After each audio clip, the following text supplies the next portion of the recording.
Last week we talked a little bit about the Neanderthals, and we always more or less touch upon the subject of extinction one way or the other. There were some issues that were brought up, some comments, primarily comments, some questions maybe as well that people have in their minds. So let's address those as well. Let's start there. Let's start with the Neanderthals. A fellow asked the question or made the comment, says, there's no proof that the Neanderthal went extinct. Europeans are Neanderthals. Okay, so all Europeans are a bunch of Neanderthals. They did mix with African Homo sapiens. Okay, well, I don't know. Did they mix with Africans? I thought it was the other way around, that they, the official story is that they did not mix with Africans. That if anything, Africans got it from people, like me, white men who went into European territory, found the Neanderthals, allegedly interbred with them. Maybe they interbred with them in the Levant. And from there, they took the genes to sub-Saharan Africa. Okay, so the issue there is that they say that, especially people in southern Africa have very little Neanderthal blood. That's essentially the argument. They say the reason for that is they did not mate with the Neanderthals directly. Okay, different species make hybrids. All the time. So you can't define species based on the ability to reproduce together. Are donkey and horses the same species because mules exist? No difficult to explain at all. They are just projecting this extinction because the people that rule Europe want to genocide Europeans. Talk about wearing a tin cap. Yeah, no, what can I say? You got to do a little more research on Neanderthals before you can talk about them. You got to read more papers to get a feel for who the Neanderthals were and etc. Before you can even come into the discussion.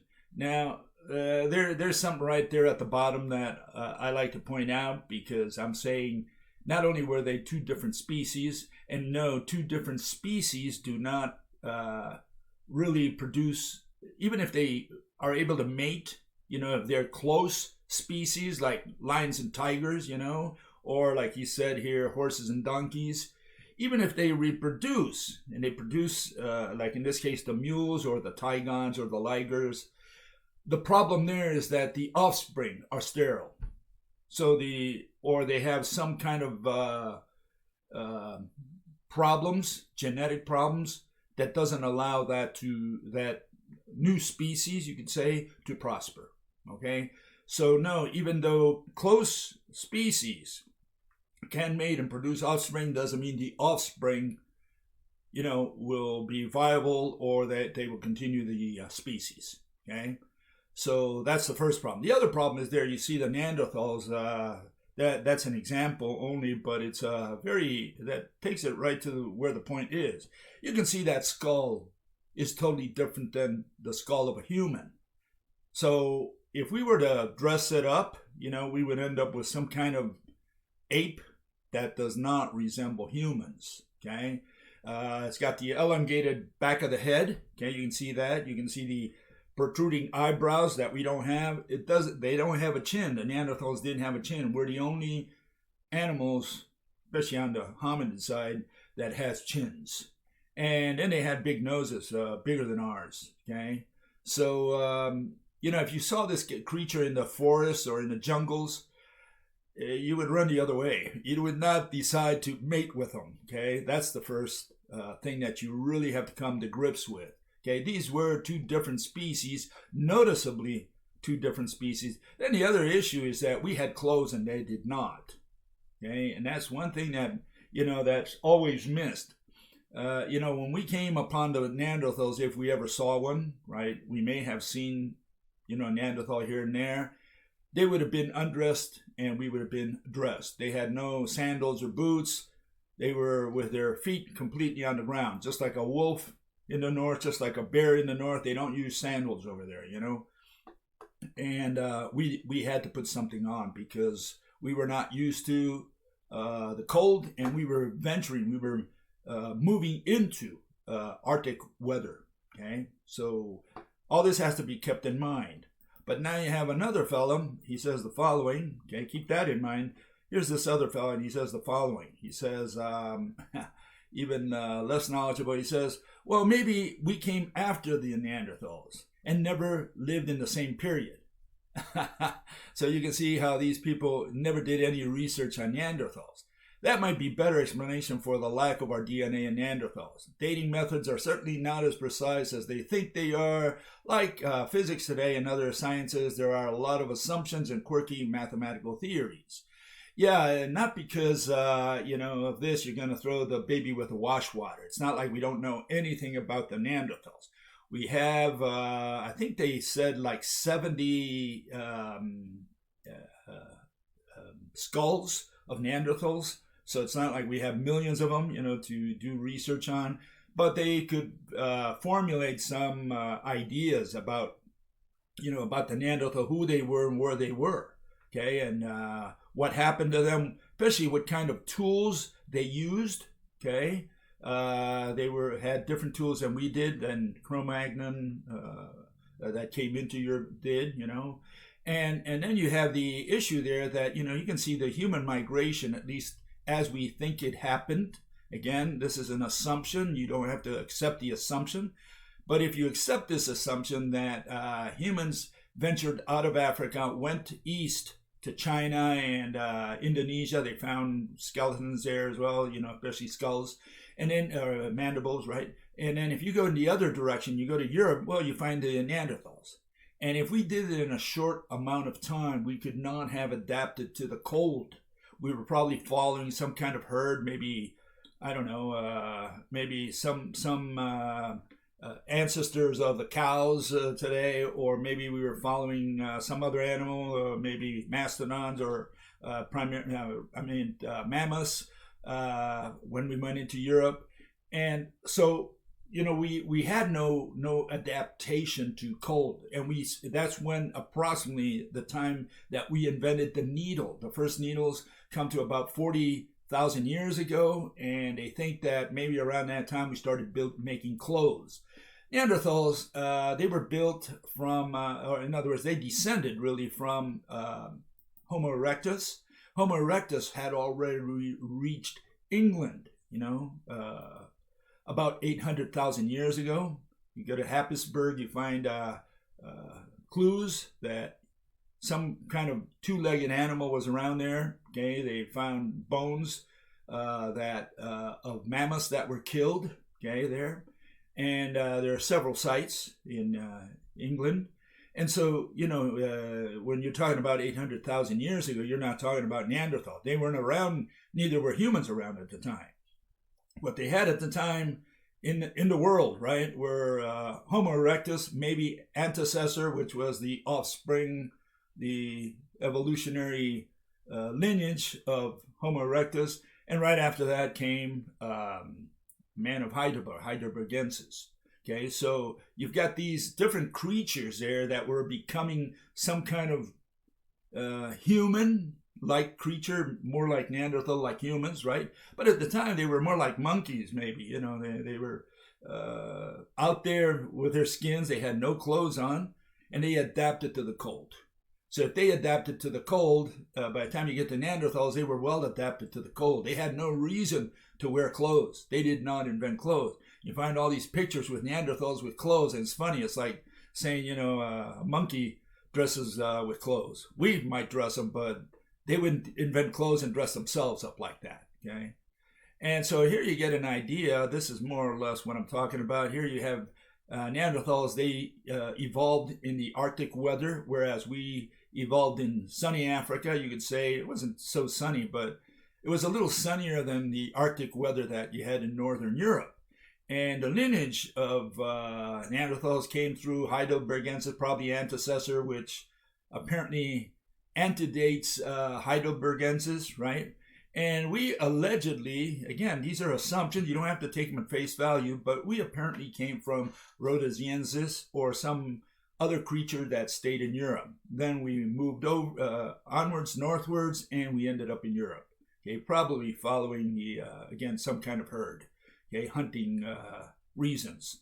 And so, when we met Neanderthal, if we ever met him, I doubt very much we would have made it with them, because I visualize them as the woolly man.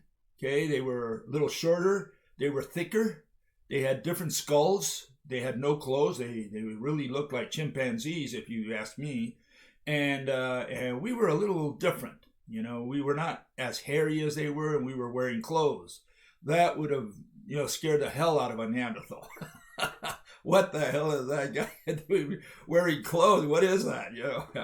They never saw such a creature. They were expecting some kind of a hairy individual, and we had all these rugs on top of ourselves.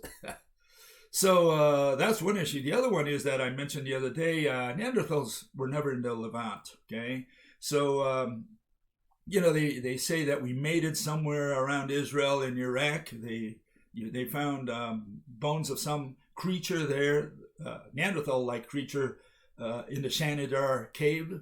And if you look at the analysis that these people did, and they were experts in that region, okay, Ehrenberg, and what you'll find about what they say in their article is that, we were very different than the classical Neanderthal that you find in Germany and France and in Spain. So I'm not sure that what they found in Israel and Iraq were Neanderthals. They were some other creature that never was, that became extinct as well. Okay, and I'm not sure we made it with those either. Okay, so what can I tell you? You got to read a lot of these papers, and when you read a lot of them, you get a sense of what we really know and what assumptions can be. You can put your hand in the fire for. And which ones you cannot. A lot of them are bunk, just a lot of nonsense. For example, the biggest nonsense that I see is that we traded with the Neanderthals. That we gave them beads, and they gave us their women or their 2 pounds of mammoth meat, or maybe a fur coat. They think it's a trading post of some kind. And no, we never invented trade until the Neolithic. Before that time, there was no trade. When you have people like John Hawkes and Eric Tringhaus and Wolpoff, all these people, they talk about trade, they talk about mating, they talk about a lot of nonsense that has nothing to do with reality. They're pushing an agenda because they cannot explain the extinction of the Neanderthals otherwise. That's the issue. So it's what I call political science. They're just trying to get their theory through, and they say, this is what happened. And for that, they had to show not only that we swapped wives. I don't know why we would do that. Maybe their wives were a lot more beautiful than ours. I don't know. And then we also traded beads for maybe meat or who knows what. So there's a bunch of nonsense out there that, you can't really trust at all. But you got to read a lot of papers to get a feel for it, and I don't think these fellows here did a minimum of research. They really should look at that more thoroughly before posting. You got to read a little bit about the Neanderthals. I mean, if you're interested in the subject. Okay, so here I showed this fellow. His name is Svante Pääbo. He was given the Nobel Prize, I think, at 21 or 22, for proving to the world that Neanderthals and humans mated. Okay, what did he find? He found between 2 and 4% of Neanderthal blood in our bodies, and he's inferred or deduced that the reason for that was that we mated about 40 to 50,000 years ago with the Neanderthals. Today, they extended that, a couple papers that came out recently, to 200,000 years ago. We had all this sex, with the Neanderthals from 200,000 years ago, again 100,000 years ago, and then about 50,000 years ago. They found 3 waves where we had all this sex out there in the wild. It's like tigers meeting lions, and instead of fighting, because they're different species, and in the wild they don't trust each other. There's no such thing as trust in the wild. But here, we mated with Neanderthals who were hunting game, and we say, hey, why don't we just drink some beer and exchange some women, and some meat, and I'll give you some beads or whatever.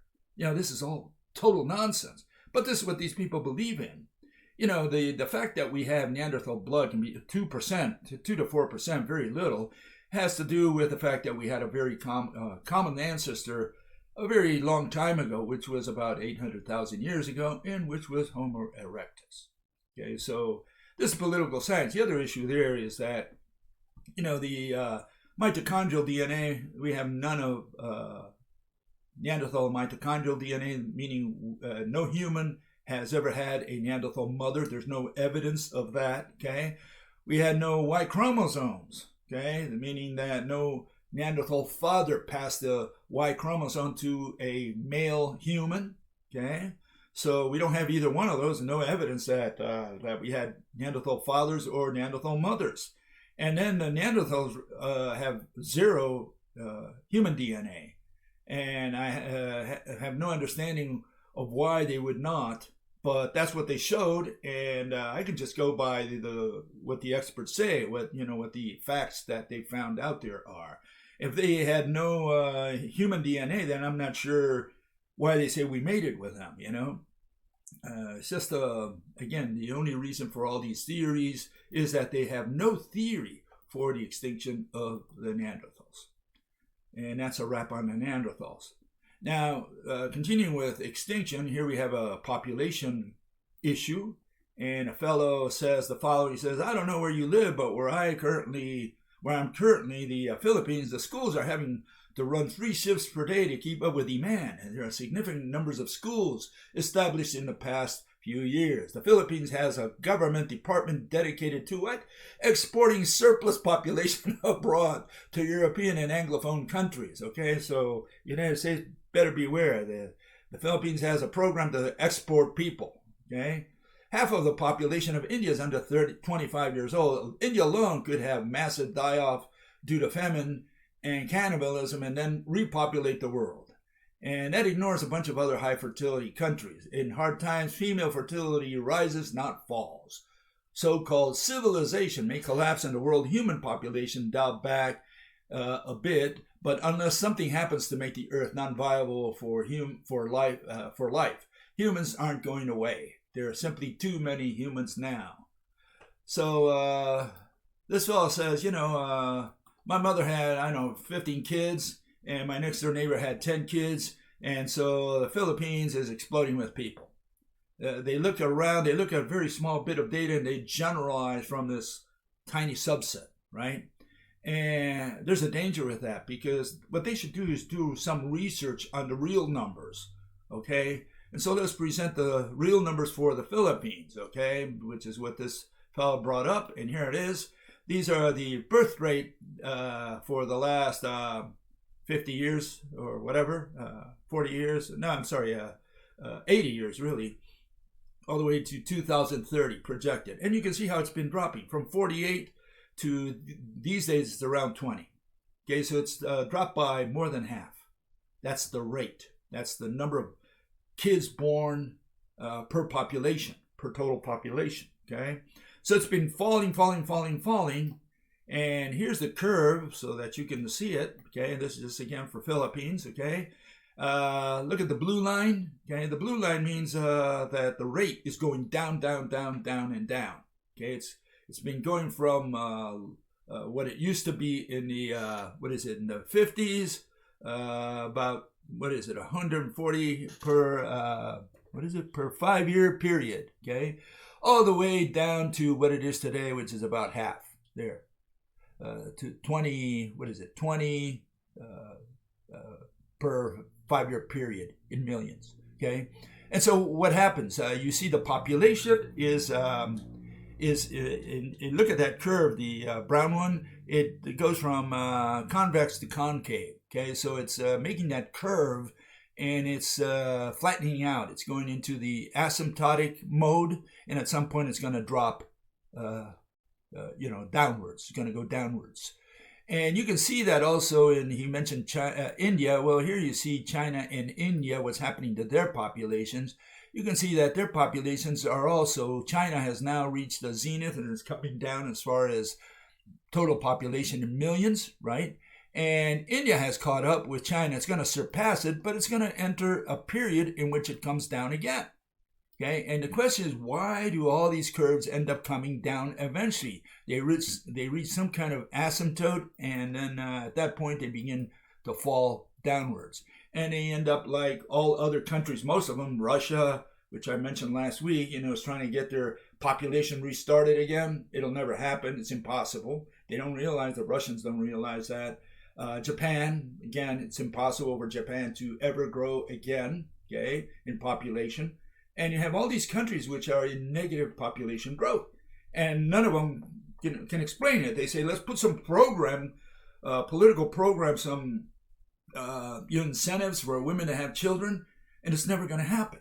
And they don't realize why it's not going to happen, why all those curves are coming down, why China will eventually come down, why India will eventually come down, Bangladesh, Indonesia, Philippines, you name, whatever country you want to name, they're all going to come down. Okay, and here's the curve for the entire planet. In fact, now I'm not just talking out of my nose holes.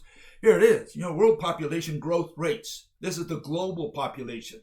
So I don't care how many people they're putting out in Nigeria and in Pakistan and some of these high growth countries. They're all coming down.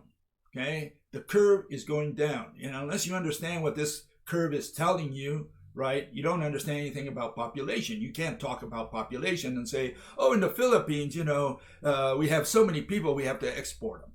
No, no, even Philippines is losing people, okay? And not because of immigration. It's losing people because people are not having people. That's why. And the reason is only one, right? And the reason is urbanization. And here you see it. In fact, here's the question that, or comment a person made here, says, we're not having children. They could have fooled me. We are plenty, too many. It's time for massive reduction to save the planet and humanity from itself. And yeah, what's the issue? The issue is, again, this person doesn't understand what's going on. One issue is whether we're having children, and the other one is whether we're too many. Those are two separate issues, okay? And the too many is answered objectively. And a fellow who answered that was Thomas Malthus in the 19th century, and he had this theory, the Malthusian theory, when it says that, population will outstrip resources, right? And so you have to have resources keep up with population. And as long as resources keeps up with population, you don't have a problem. You don't have too many. You have too many when your population outstrips resources. That's how simple it is. So this notion that, that we're too many, that's an opinion, okay? You can't trust opinions like that, not in science. And then, again, you can see that if the population growth rates are falling and the population of the world is falling, then we don't have to worry about being too many. The issue is, why is the population falling? And then you see it on the right. That tells us exactly what's happening. We are becoming urban populations. Everybody's moving to the cities from the country because the country is being taken over by big corporations that are producing the food for all of us. So they have these massive operations, right? Economies of scale, where they can produce food for the whole population on Earth. And so, there's no need for the individual farmer that we had maybe 300, 400, 500 years ago. There's no more need for an individual farmer. Right now, corporations have taken over that. And yeah, you can see the rural population of the world is coming down, and that explains the collapse of the growth rate. Okay? So yeah, what's the issue? The issue is that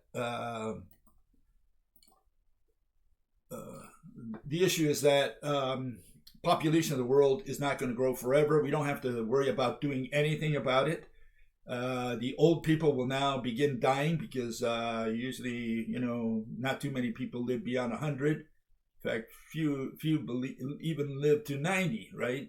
Lots of them, but lots more than in the past. But, we usually die in the 80s, 85, whatever. And a lot of people are now old. The population of the earth has become old. We're an old species in that sense. Most humans are old, and they are beyond reproductive age. What's happening is the group that can reproduce, maybe between 20 and 40 years of age, they're not very productive because they live in the cities and they produce 1 or 2 kids, which does not replace the population, and that's what's causing the population of the world to fall. And yes, the more people move into the cities, the less children we'll have. Cities are no place for children. Okay, it's not like in the country they had 10 kids and it was okay. Half of them died and 5 lived, and the population kept growing. That's not happening anymore. Right now, we're having 1 or 2 kids at most, and that's it. And that does not, and not everybody does that. And a lot of people don't even want to have kids. Many women have completely abandoned having kids. They think it's an animal practice, like, oh, having a kid? What do you mean? Are you thinking I'm an animal? So, yeah, we're not having kids, and lots of women are foregoing having children, and that's also depressing the growth rate. And so all I can tell you is the population of the Earth, whole Earth, I don't care what country you talk about, but the entire Earth is going to go down eventually as the growth rates keeps falling. And it is not falling because there was a war or a disease. It's falling steadily because we're not having children. And then obviously the old folks will be dying at some point, more and more of them. We're going to have higher death rates and lower birth rates. And that's the final collapse of the human population. But we'll never reach that point because we're going to have something that happened before that, which will be total collapse of the global economy, and that will be the extinction of man.